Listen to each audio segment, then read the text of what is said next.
Assalamualaikum warahmatullahi wabarakatuh. Baik, di sini saya akan menjelaskan tentang tata cara pembuatan RPP atau Rencana Pelaksanaan Pembelajaran. Perlu diketahui bahwa Rencana Pelaksanaan Pembelajaran atau disingkat RPP adalah pegangan seorang guru dalam mengajar di dalam kelas. RPP dibuat oleh guru untuk membantunya dalam mengajar agar sesuai dengan standar kompetensi dan kompetensi dasar pada hari tersebut.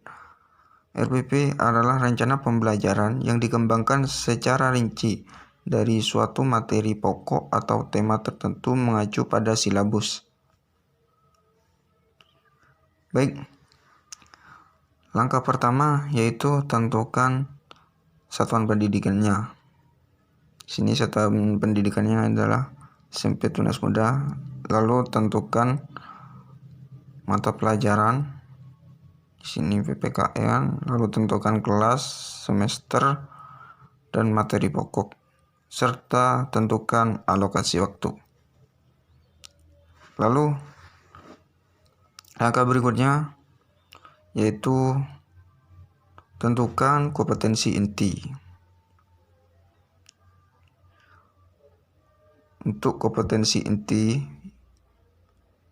1, kompetensi inti 1 yaitu tentang sikap spiritual.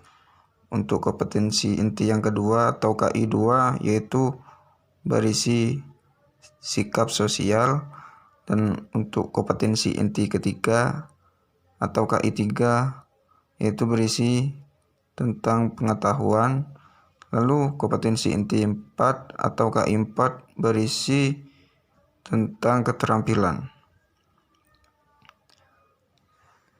Di sini KI 1 yaitu menghargai dan menghayati agama yang dianut. Untuk KI 2 menunjukkan perilaku jujur, disiplin, dan tanggung jawab, peduli, toleransi, gotong royong, santun, dan percaya diri dalam berinteraksi secara efektif dengan lingkungan sosial dan alam dalam jangkauan pergaulan dan keberadaannya. Untuk KI 3 yaitu di sini memahami dan menerapkan pengetahuan faktual, konseptual, dan prosedural berdasarkan rasa ingin tahunya tentang ilmu pengetahuan, teknologi, seni, budaya terkait fenomena dan kejadian tampak nyata. Yang keempat adalah mengolah, menyaji, dan menalar dalam ranah konkret menggunakan, mengurai, merangkai, memodifikasi, dan membuat. Dan ranah abstrak yaitu menulis, membaca, menghitung, menggambar, dan mengarang sesuai dengan yang dipelajari di sekolah dan sumber lain yang sama dalam sudut pandang atau teori. Lalu untuk langkah berikutnya tentukan kompetensi dasar. Perlu diketahui bahwa kompetensi dasar atau KD ini mengacu pada kompetensi inti. Di sini kompetensi dasar yang pertama yaitu mensyukuri perwujudan Pancasila sebagai dasar negara yang merupakan anugerah Tuhan Yang Maha Esa, yaitu tentang sikap spiritual. Untuk KD 2 menunjukkan sikap bangga akan tanah air sebagai perwujudan nilai-nilai Pancasila sebagai dasar negara, yaitu tentang sikap sosial.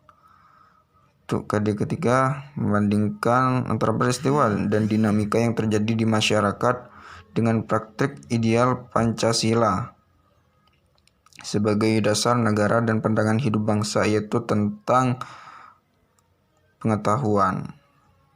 Dan KD yang keempat yaitu merancang dan melakukan penelitian sederhana tentang peristiwa dan dinamika yang terjadi di masyarakat terkait penerapan Pancasila sebagai dasar negara dan pandangan hidup, yaitu berisi tentang keterampilan. Lalu untuk langkah selanjutnya yaitu tentukan indikatornya. Indikator merupakan penanda pencapaian kompetensi dasar secara spesifik yang dapat dijadikan ukuran untuk mengetahui ketercapaian tujuan pembelajaran. Lalu kita tentukan indikatornya. Di sini indikatornya menunjukkan rasa syukur terhadap Tuhan Yang Maha Esa dalam mewujudkan Pancasila sebagai dasar negara dan pandangan hidup bangsa. Yang kedua, menunjukkan perilaku gotong royong, disiplin, dan bertanggung jawab dalam mempertahankan Pancasila sebagai dasar negara dan pandangan hidup bangsa. Yang ketiga, mendeskripsikan penerapan Pancasila sebagai dasar negara dari masa ke masa. Yang keempat, menceritakan penerapan nilai-nilai Pancasila sesuai dengan perkembangan zaman. Yang kelima, menampilkan nilai-nilai Pancasila sebagai dasar negara dan dalam berbagai aspek kehidupan. Yang keenam, menyusun laporan dan menyajikan hasil telaah tentang peran tokoh nasional dalam perwujudan Pancasila sebagai dasar negara. Dan yang terakhir, mendemonstrasikan peran tokoh nasional dalam perwujudan Pancasila sebagai dasar negara.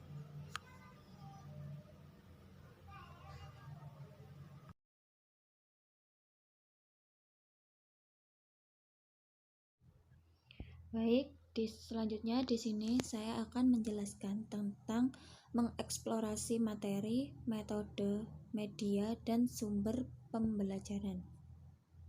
Nah, sebelumnya sudah diketahui KD-KD-nya seperti ini. Selanjutnya, kita harus menentukan materi pembelajarannya. Nah, materi ini didapat dari mengetahui KD-KD tersebut.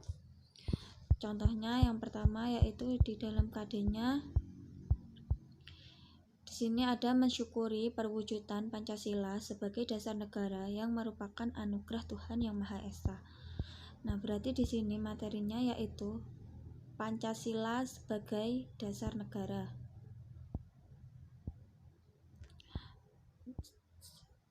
Selanjutnya seperti ini. Selanjutnya yaitu metode pembelajaran. Nah, metode pembelajaran ini menggunakan metode kontekstual. Metode kontekstual adalah konsep belajar yang membantu guru untuk mengaitkan antara materi yang diajarkannya dengan situasi dunia nyata siswanya. Sehingga siswa tersebut terdorong untuk membuat hubungan antara pengetahuan yang dimilikinya dengan penerapan kehidupan mereka sebagai anggota keluarga ataupun masyarakat. Media pembelajaran. Nah, karena di sini menggunakan pembelajaran jarak jauh, di sini medianya yaitu menggunakan tayangan slide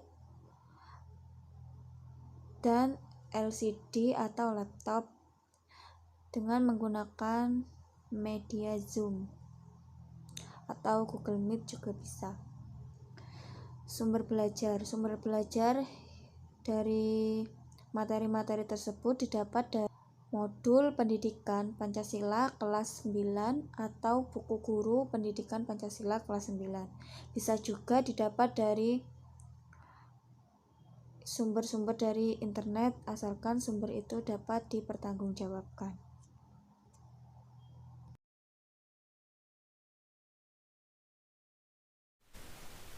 Assalamualaikum warahmatullahi wabarakatuh.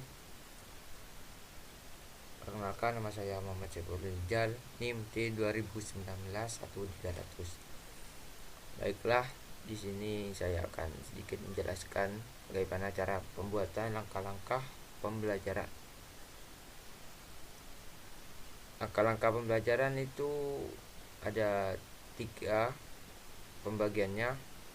Yang pertama yaitu kegiatan pendahuluan, yang kedua kegiatan inti, dan yang terakhir kegiatan penutup. Kegiatan pendahuluan merupakan kegiatan awal dalam suatu pertemuan pembelajaran yang ditujukan untuk memfokuskan perhatian peserta didik untuk berpartisipasi aktif dalam proses pembelajaran. Kalau yang kegiatan inti merupakan proses pembelajaran untuk mencapai KD.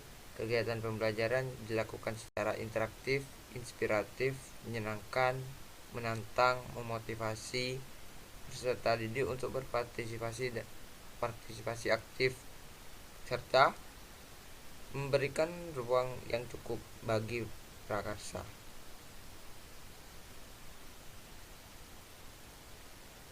Yang terakhir yaitu kegiatan penutup.